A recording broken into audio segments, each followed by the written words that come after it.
पूरे ध्यान से काम कर पाओगे। काम करते वक्त जो अनियंत्रित विचार आने लगते हैं वह आसानी से नियंत्रित हो जाएंगे। केवल आपको एक उपाय अपनाना होगा। वह उपाय हम आज एक मजेदार कहानी के माध्यम से आपको बताएंगे। तो चलिए उस कहानी की शुरुआत करते हैं। दोस्तों, एक समय की बात है। एक नगर में एक बहुत ही प्रसिद्ध गुरुवर रहा करते थे। वह बहुत ही विद्वान और बहुत ही ज्ञानी थे। लोग उनके पास अपने समाधान के लिए बहुत दूर दूर से आया करते थे और उनके आश्रम में उनके कई शिष्य भी उनके साथ रहा करते थे। एक दिन की बात है, वह अपने आश्रम में टहल रहे थे कि तभी उन्होंने देखा कि उनका एक शिष्य संस्कृत के कुछ श्लोकों को एक पन्ने से दूसरे पन्ने पर उतारने का प्रयास कर रहा था, लेकिन बार बार गलती होने के कारण उसे वह सारा काम दोबारा शुरू करना पड़ रहा था। कई बार प्रयास करने के बाद आखिरकार वह थक गया और हार मान ली। तभी उसकी नजर उन गुरुवर पर पड़ी। जब उस शिष्य ने उन गुरु को देखा तो उन्हें प्रणाम किया और अपनी समस्या बताते हुए वह उन गुरुवर से कहता है, हे गुरुवर, मैं करीब 2 घंटों से नए पन्ने पर उतारने की कोशिश कर रहा हूँ, लेकिन बार बार न जाने क्यों मुझसे गलती हो जा रही है। न जाने क्यों बार बार मेरा मन भटक जा रहा है। मैं हर बार अपने मन को साधने की कोशिश कर रहा हूँ, लेकिन बार बार मुझसे कोई ना कोई गलती हो ही जा रही है और इसी कारण मुझे बार बार यह काम एक नए सिरे से शुरू करना पड़ रहा है। आखिर ऐसा क्यों हो रहा है? इसका जवाब देते हुए वो गुरुवर अपने उस शिष्य से कहते हैं, ऐसा केवल ध्यान की कमी के कारण होता है, क्योंकि एक साधारण इंसान अपने मस्तिष्क की 90% ऊर्जा को यूं ही व्यर्थ कर देता है। इसी कारण उसका मन किसी भी कार्य में नहीं लग पाता और यही वजह है कि उनसे बार बार गलतियां होती रहती हैं और वह चाह कर भी उन गलतियों को सुधार नहीं पाते। और वहीं पर एक सधा हुआ मन इन कार्यों को बड़ी सरलता और सहजता से कर लेता है और इसके पीछे भी कई कारण हैं। तभी वह शिष्य उन गुरुवर से कहता है, कौन से कारण है गुरुवर? तभी वह गुरुवर अपने उस शिष्य से पहला कारण बताते हुए कहते हैं, बंथे, आप लिखते वक्त जरूर किसी और घटना के बारे में सोच रहे हो। इस पर वह शिष्य हाँ में सर हिलाते हुए कहता है, जी गुरुवर, आपने बिल्कुल सही कहा। आज सभी शिष्यों की छुट्टी है और सभी अपने अपने कामों से बाहर गए हैं, लेकिन मुझे यह काम मिला है और मुझे इस काम को पूरा करना है। शायद यही कारण है कि मैं ठीक से मन नहीं लगा पा रहा। तभी वह युवा शिष्य उन गुरुवर से कहता है, हे गुरुवर, यदि हमारा मन कहीं ना लगे और हम किसी भी कार्य को सही ढंग से ना कर पाए तो ऐसी स्थिति में हम अपने ध्यान को कैसे बढ़ा सकते हैं? इसका जवाब देते हुए वह गुरुवर अपने उस युवा शिष्य से कहते हैं, मैं तुम्हें कुछ ऐसे तरीके बताने जा रहा हूँ जिन्हें यदि तुम ध्यान में रखोगे तो तुम अवश्य ही अपनी ध्यान शक्ति को बढ़ा पाओगे और तुम किसी भी कार्य में गहराई से मन लगा पाओगे। आगे गुरुवर सबसे पहला तरीका बताते हुए कहते हैं, बंथे, जब भी तुम्हारा मन किसी कार्य में न लगे तो सबसे पहले सांसें लो और गहरी सांसें छोड़ो। ऐसा करीब 5 बार करो और अपने मन को काम और अन्य चीजों से हटाकर केवल सांस पर ले आओ। आगे वह गुरुवर अगला तरीका बताते हुए कहते हैं, बंथे, जब भी तुम कोई कार्य कर रहे हो तो अपनी सारी इंद्रियों को एक काम से जोड़ने का प्रयास करो। जैसे कि अब भी तुम लिखने का प्रयास कर रहे थे, तो लिखते वक्त जब तुम कलम अपने हाथों में पकड़ते हो तो उंगलियों के बीच में उस कलम का स्पर्श महसूस करो। अपनी आंखों से शब्दों को बनते हुए देखो और लिखते समय कलम और कागज के घर्षण से जो आवाज उत्पन्न हो रही है उस पर ध्यान केंद्रित करो, उसे ध्यान से सुनो। या फिर तुम लिखते समय शब्दों का उच्चारण अपने मन के भीतर गूंजता हुआ महसूस करो और अब अपनी नाक से उस स्याही की गंध को महसूस करो। इससे तुम्हारी सारी इंद्रियां एकजुट हो जाएंगी और एक ही काम से जुड़ जाएंगी। आगे वह गुरुवर कहते हैं, अपने काम के साथ एकजुट हो जाओ, उससे जुड़ जाओ और अपनी इंद्रियों को अपने काम के साथ जोड़ने के बाद तुम्हारा ध्यान अत्यधिक गहरा हो जाएगा। इसका अर्थ यह हुआ कि तुम काम के साथ एक हो चुके हो, यानी कि तुम काम में पूरी तरह से खो चुके हो। और जब तुम इस प्रकार कोई भी कार्य करोगे तो तुम्हें समय का पता भी नहीं चलेगा और तुम्हारे कार्य में कोई भी गलती भी नहीं होगी। लेकिन मेरी एक बात और याद रखना, यदि बीच बीच में तुम्हारा मन भटकने लगे, तुम्हारे मन में तरह तरह के विचार उठने लगे और तुम्हारा मन यहाँ वहाँ भागने लगे, तो डरना मत। तुम दोबारा से निश्चय करना और दोबारा से ध्यान लगाने का प्रयास करना। देखते ही देखते तुम इस अभ्यास में निपुण हो जाओगे और तुम्हारा ध्यान अत्यधिक गहरा होता चला जाएगा। उस शिष्य ने उन गुरुवर की सारी बातें ध्यान पूर्वक सुनी और उसके बाद उसने ऐसा ही किया और देखते ही देखते वह अपने कार्य में इतना खो गया कि जहाँ जहाँ वह गलतियां कर रहा था वहाँ पर अब उससे कोई भी गलतियां नहीं हो रही थी। और तो और उसने अपना सारा कार्य एक बार में ही पूरा कर लिया। और ऐसा इसलिए हो पाया क्योंकि हमारा सारा ध्यान हमारी इंद्रियों में बटा होता है और इसलिए हमें अपनी इंद्रियों को एक कार्य पर लगाना बहुत आवश्यक है। क्योंकि यदि हमारा ध्यान इन इंद्रियों में बटा रहेगा तो हमारा मन भटकता रहेगा। जहाँ जहाँ भी हमारी इंद्रियां भागी वहाँ वहाँ हमारा मन भी भागेगा। लेकिन वहीं पर यदि आपने अपनी सारी इंद्रियों को केवल एक ही कार्य पर लगा दिया तो आपका मन भटकना बंद हो जाएगा और इस समय आप बहुत ही अत्यधिक गहरे ध्यान में पहुंच जाएंगे। किंतु साधारण मन इसे ज्यादा देर तक साध नहीं सकता, लेकिन इस प्रकार बार बार और निरंतर अभ्यास करने से मन ध्यान को साधना सीख जाता है और आपका ध्यान अत्यधिक गहरा होने लगता है और आपको उस कार्य में रुचि भी आने लगती है। और जब भी आप उस कार्य में पूरी तरह से खो जाते हैं तो आपको समय का भी पता नहीं लगता और आपका कार्य भी अच्छी तरह से और सफलतापूर्वक हो जाता है। वह गुरुवर अपने शिष्य को यह सारी बातें बताकर ध्यान में लीन हो गए। लेकिन तभी वहां पर एक युवक आया और उस युवक ने उन गुरुवर को प्रणाम किया। तभी उन गुरुवर ने अपनी आंखें खोली और इस पर वह युवक कहता है, हे गुरुवर, मैं आपके पास बहुत दूर से आया हूँ। मैंने आपके बारे में तरह तरह की बातें सुनी है। मैंने सुना है कि आप सभी की समस्याओं का समाधान करते हैं। मेरी भी एक समस्या है, कृपया करके मेरा मार्गदर्शन करें।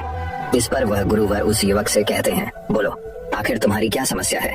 वह युवक अपनी समस्या बताते हुए उन गुरुवर से कहता है, हे गुरुवर, मैं बहुत लंबे समय से तैयारी कर रहा हूँ। मैंने कई तरह की सरकारी परीक्षाएं भी दी हैं, लेकिन मैं किसी में भी उत्तीर्ण नहीं हो पाया। मुझे यह पता ही नहीं चल पा रहा कि आखिर मुझसे गलती कहाँ हो रही है, आखिर मुझ में क्या कमी है। उस युवक का यह प्रश्न सुनकर वह गुरुवर मुस्कुराने लगे और उस युवक से कहते हैं, बंथे, क्या तुम सच में अपनी परीक्षा में सफल होना चाहते हो। इसका जवाब देते हुए वह युवक कहता है, हाँ गुरुवर, मैं अपनी परीक्षा में सफल होना चाहता हूँ, इसीलिए तो मैं आपके पास आया हूँ। कृपया करके मेरा मार्गदर्शन करें। तभी वह गुरुवर अपने स्थान से उठे और उस युवक का हाथ पकड़ करके कुएं पर ले गए। कुएं के पास पहुंचकर उन गुरुवर ने उस युवक के हाथ में एक घड़ा थमा दिया और उस युवक से कहा, इस घड़े में पानी भरकर वापस आश्रम ले आओ। इतना कहकर वह गुरुवर वापस आश्रम लौट गए। लेकिन वह युवक वहीं खड़ा खड़ा यह सोच रहा था, भला इस घड़े में पानी भरने से मुझे मेरे प्रश्न का उत्तर कैसे मिलेगा। आखिर मुझे यह कैसे पता चलेगा कि मैं परीक्षा में कैसे पास हो सकता हूँ। लेकिन उस युवक के पास और कोई विकल्प भी नहीं था, इसलिए जैसा कि उससे उन गुरुवर ने कहा था, कुएं से पानी खींचा और मटके में पानी भर लिया। लेकिन यह क्या, मटके में तो कई सारे बारीक छेद हैं जिनसे पानी धीरे धीरे रिस रहा है। वह युवक मन ही मन यह सोचने लगा, इस घड़े में तो छेद है, मैं इसे आश्रम में कैसे ले जाऊंगा। तभी उसने सोचा, यह छेद तो बहुत छोटे हैं, यदि मैं इसे जल्दी जल्दी ले जाऊं तो मैं आश्रम तक जल्दी पहुंच जाऊंगा और इसमें से पानी भी ज्यादा नहीं गिरेगा। यह सोचकर उस युवक ने वह घड़ा उठाया और दौड़ता हुआ वह जल्दी जल्दी उन गुरुवर के पास पहुंचा। लेकिन जब तक वह वहां आश्रम पहुंचता, वह पूरी तरह से भीग चुका था और मटके में पानी केवल नाम मात्र के लिए ही बचा था। इसे देखकर वह गुरुवर मुस्कुराने लगे और उस युवक से कहते हैं, मन का भटकाव बहुत बड़ी बीमारी है और तुम्हारे साथ भी यही हो रहा है। तुम्हारे मन में विभिन्न प्रकार के विचार हैं, अर्थात तुम एक समय में कई सारे विचार सोच रहे हो, जिस कारण लगातार तुम्हारी मानसिक ऊर्जा व्यर्थ हो रही है और इसीलिए मेहनत करते हुए भी तुम कोई परिणाम प्राप्त नहीं कर पा रहे हो। जैसा कि उस मटके में कई सारे बारीक छेद थे और तुमने सोचा कि तुम उसे लेकर जल्दी से जल्द आश्रम पहुंच जाओगे, जो तुम्हारा लक्ष्य था। लेकिन तुमने देखा कि वह सारा पानी धीरे धीरे करके उस मटके से गिरता चला गया और अंत तक इस मटके में केवल नाम मात्र पानी ही बचा है। इसलिए अपने मन को भटकने से रोको, क्योंकि ध्यान के बिना कोई भी कार्य पूरा नहीं किया जा सकता है। इस पर कुछ लोग जरूर कहेंगे कि कुछ काम केवल शारीरिक शक्ति से ही होते हैं, लेकिन याद रखें कि शरीर भी मन के आदेश पर ही चलता है। इसलिए सारे कार्य मानसिक शक्ति से ही संभव हो पाते हैं। यदि कोई लकड़हारा लकड़ी काटते समय ध्यान न रखे तो वह एक जगह पर कुल्हाड़ी नहीं चला सकता और हो सकता है कि वह खुद को चोट भी पहुंचा ले। इसलिए जानकारी और हर कार्य का मूल तत्व है ध्यान। और यदि तुम अपने जीवन में कुछ बड़ा हासिल करना चाहते हो, इस परीक्षा में सफल होना चाहते हो, तो तुम्हें एक जगह तो ध्यान लगाना सीखना ही होगा, क्योंकि तुम जैसी आदत डालोगे वैसा ही तुम्हारा मन बनता चला जाएगा। इसलिए जब भी तुम छोटे से छोटा कार्य भी करो तो उसे पूरा मन लगाकर करो। ऐसा करने से हमारे मन का स्वभाव बदलने लगता है और हम किसी भी कार्य में मन लगाने लगते हैं। और यदि एक बार तुमने इसमें निपुणता हासिल कर ली तो तुम्हें सफलता अवश्य मिलेगी। तभी वह युवक उन गुरुवर से कहता है, किंतु गुरुवर, जब भी मैं पढ़ने बैठता हूँ तो मन में तरह तरह के विचार आने लगते हैं और मैं मन के उन विचारों में फंसता चला जाता हूँ। मैं चाहकर भी अपने मन को रोक नहीं पाता। ऐसी स्थिति में मैं मन के उन विचारों को कैसे छोड़ सकता हूँ।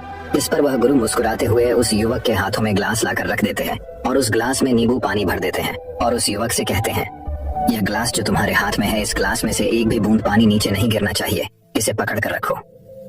इस पर वह युवक कहता है, लेकिन कब तक। इसके जवाब में वह गुरुवर उस युवक से कहते हैं, जब तक यह ग्लास मैं तुम्हें नीचे रखने के लिए न कहूँ। उस युवक ने उन गुरुवर की बात मान ली और तत्परता के साथ ग्लास लेकर वह खड़ा हो गया। आखिर में उसे भी तो अपनी योग्यता उन गुरुवर को साबित करनी थी।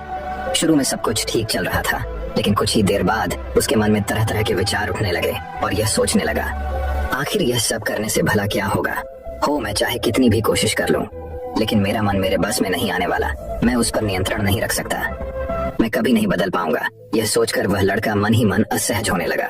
वह लगातार कोशिश करता रहा, लेकिन अब उसके शरीर के हिलने से बार बार पानी ग्लास से नीचे गिर रहा था और जमीन पर फैल रहा था। यह देख वह गुरुवर उस युवक से कहते हैं, बेटा, जब तक तुम्हारा मन शांत था तब तक पानी की एक बूंद भी ग्लास से नीचे नहीं गिरी, लेकिन जैसे ही तुम्हारे मन में तरह तरह के विचार उठने लगे, तुम्हारा शरीर भी वैसी ही प्रतिक्रिया देने लगा।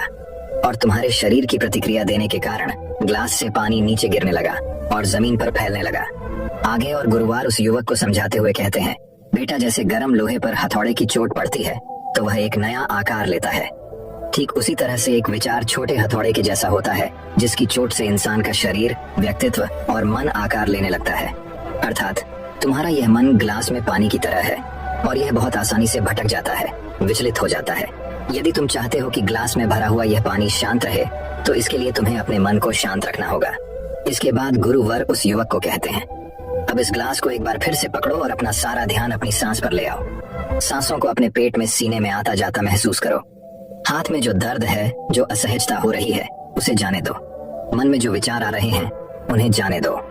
खुद को यह याद दिलाओ कि तुम मन नहीं हो बल्कि मन को देख रहे हो। तुम सांस भी नहीं हो, तुम सांस को देख रहे हो। ऐसा याद करने से विचार आकर चले जाएंगे लेकिन तुम्हें विचलित नहीं कर पाएंगे। थोड़ी देर तक वह लड़का यूं ही अभ्यास करता रहा और अब तक पानी के उस ग्लास से एक भी बूंद पानी नीचे जमीन पर नहीं गिरी। यह देखकर गुरु और मुस्कुराए और उस युवक से कहते हैं, बेटा बस अब यही अभ्यास अपने काम और पढ़ाई में करना। इससे मन धीरे धीरे शांत होने लगेगा। फिर कोई भी बड़ी चीज हासिल करना मन के लिए स्वाभाविक हो जाएगा। इस प्रकार तुम किसी भी बड़े से बड़े लक्ष्य को हासिल कर सकते हो और यदि तुम किसी परीक्षा में सफल भी होना चाहते हो तो यह भी तुम्हारे लिए बहुत सहजता से हो जाएगा। इतना कहकर वह गुरु शांत हो गए और वह युवक भी यह समझ चुका था कि आखिर वह इतनी सारी परीक्षाएं देने के बाद भी अब तक सफल क्यों नहीं हो पाया। उसने उन गुरुवर को प्रणाम किया और वापस अपने घर लौट गया। दोस्तों, इस कहानी से हमने कई सारी महत्वपूर्ण बातें सीखी हैं। चलिए एक एक करके उनके बारे में जानते हैं। सबसे पहले पांचों इंद्रियों को एक काम पर लगाओ। गहरी सांसें लो और गहरी सांसें छोड़ो। ध्यान सांस पर ले आओ और बाकी सारी चीजें छोड़ दो। दूसरी बात, सभी इंद्रियों को केवल एक काम से जोड़ो। कान, आंख, नाक, स्पर्श, हर तरह से काम से जुड़ जाओ। उस काम में एक हो जाओ। तीसरा, यदि ध्यान टूट भी जाए तो इसमें घबराने की कोई जरूरत नहीं। एक बार फिर निश्चय करो और दोबारा से प्रयास करो। दोबारा से अपने काम में पूरी तरह से मग्न होने का प्रयास करो। धीरे धीरे ध्यान गहरा होता चला जाएगा और आप किसी भी कार्य में पूरी तरह से मग्न हो जाएंगे। जब ऐसा होगा तब आप वह कार्य बड़ी सरलता और सहजता से पूरा कर लेंगे। इस बीच जो समय लगने वाला है उसका भी अंदाजा आपको नहीं लग पाएगा और साथ ही न तो वह काम आपको बोझ लगेगा और न ही आप उस काम को करने में उबाऊ महसूस करेंगे। आप उस काम में आनंदित रहेंगे। उस काम में आपको मजा आएगा और आप उस कार्य को बड़ी सरलता और सहजता से पूरा कर पाएंगे।